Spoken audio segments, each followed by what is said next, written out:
Labdien, mani sauc dr. Andrijs Solmatiņš. Esmu katarakts un refraktīvais ķirurgs, lāzera ķirurgs. Acu ķirurģija daudz operas saistīta ar to, ka ir tūlītējs efekts. Pacients neko neredzēja, un pēc operācijas viņš jau redz, tur bija liela tuvredzība. Pacients pēc operācijas paceļas no operācijas galda un jau redz apkārt visu. Ja? Tad ļoti ātrs tūlītējs efekts, tas ļoti iedvesmo un tas ir ļoti interesanti un gribas ar to nodarboties katru dienu. Daži mani kolēģi ar mani mācījās un tagad viņi atnāca taisīt lāzera korekciju vai atved savus, teiksim, radniekus. Tas ir ļoti patīkami, ko tu slept, bet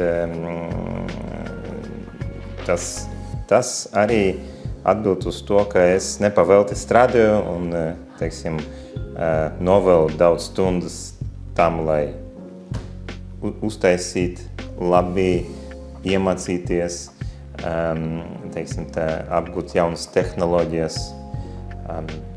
nodarbojos ar zinātni un, protams, tad, kad mani izvēlas kā operējuši ķirurgu, tas man nes prieku un gandarījumu. Protams, tas ir interesantāk, jo tad es varu novērot, jo es izoperēju, piemēram, pacientu, un es redzu viņu nākamajā dienā, un tur pēc mēneša, pēc gada, un tad vienreiz 2 gados skatos. Ja, bet šeit, kad operācija ir, kad operējas mans kolēģis, tad es katru dienu varu kaut ko paprasīt, aiziet, uztaisīt izmeklējumu, un katru dienu viņš vai viņi ir šeit, un teiksim, viņi man kaut ko var prasīt, bet viss tas pasākums un operācija kā tāda un attieksme ir viena, zināt, es saprotu, ka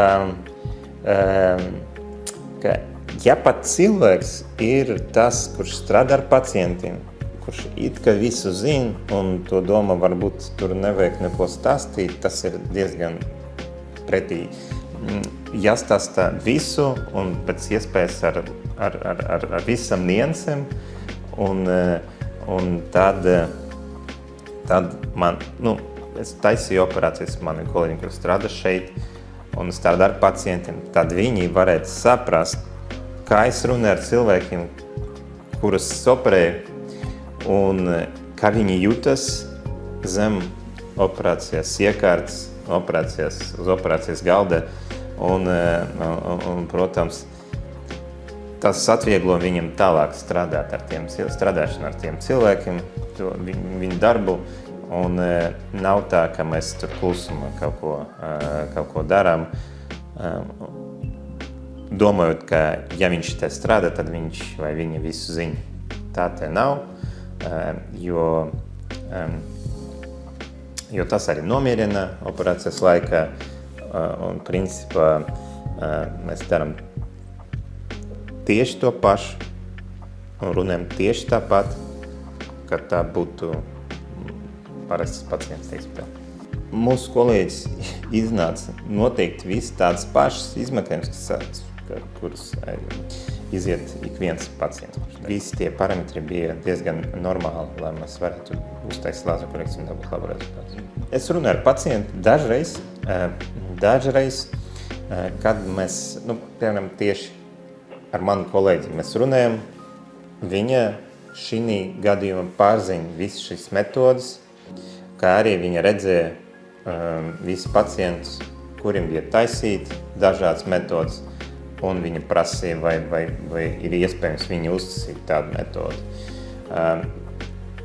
Es apskatījos visus rezultātus, izmeklējumus, bija dažādi metodas, kuru mēs varējām pielietot, bet mēs kopumā pieņemam lēmumu, kā arī mēs darām ar pacientu, mēs kopā pieņemam lēmumu, ja ir iespējams taisīt dažādas korekcijas veidus, kuru mēs tomēr taisīsim. Femtolāzika metode ir metode, ar kuru var uzlabot redzi. Tas ir ķirurģiska metode, kura tiek izmantot 2 lazeri.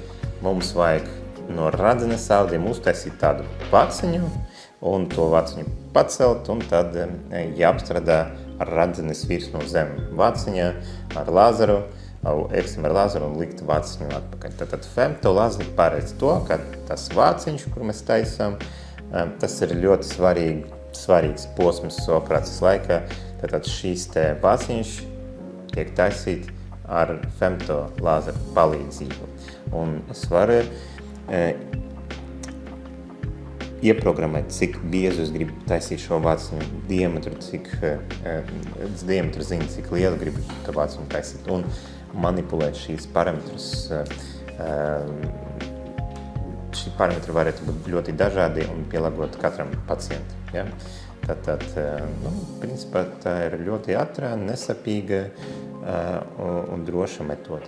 Priekšrocības šīs metodas salīdzinājumā ar citām ir sekojuši. Pirmkārt, tā ir ļoti ātrā metode, lai uztaisītu lāzeru korekciju. Tā vāciņu veidošanas laiks ir 8 sekundes, tas ir ļoti ātri, ļoti droša metode, ņemot vērā pacienta individuāls acis parametrus. Ja?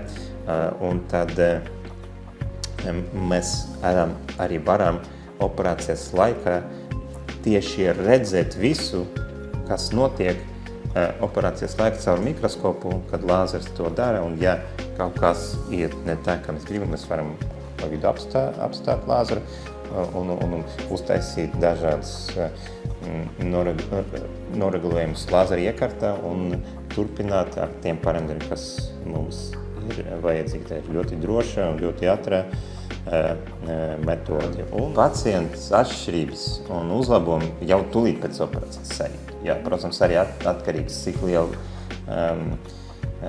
viņam bija plus vai mīnus. Ja, bet, protams, uzreiz pēc operācijas tā nav ideāla redze. Operācija, kuras ilgums ir, minūtes,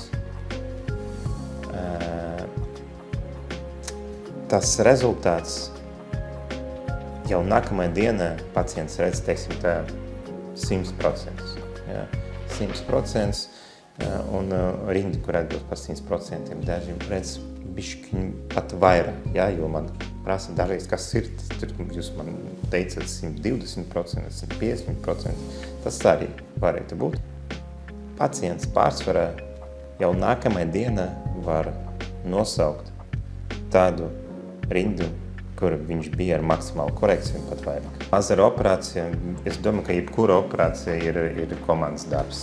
Kā dažreiz pacienti man atnāca, tiks sagatavots jau pirms operācijas, ka viņi ir nomierināti pateicoties mūsu māsiņu, kuriem viņi strādā. Un man pat nevajag viņus nomierināt, viņi jau gatavi operācija. Māsiņas, kuras strādā kopā ar mani. Viņi gatavo man instrumentus, sagatavo arī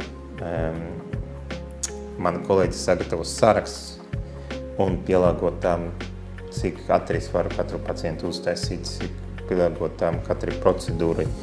Un tas ir komandas darbs.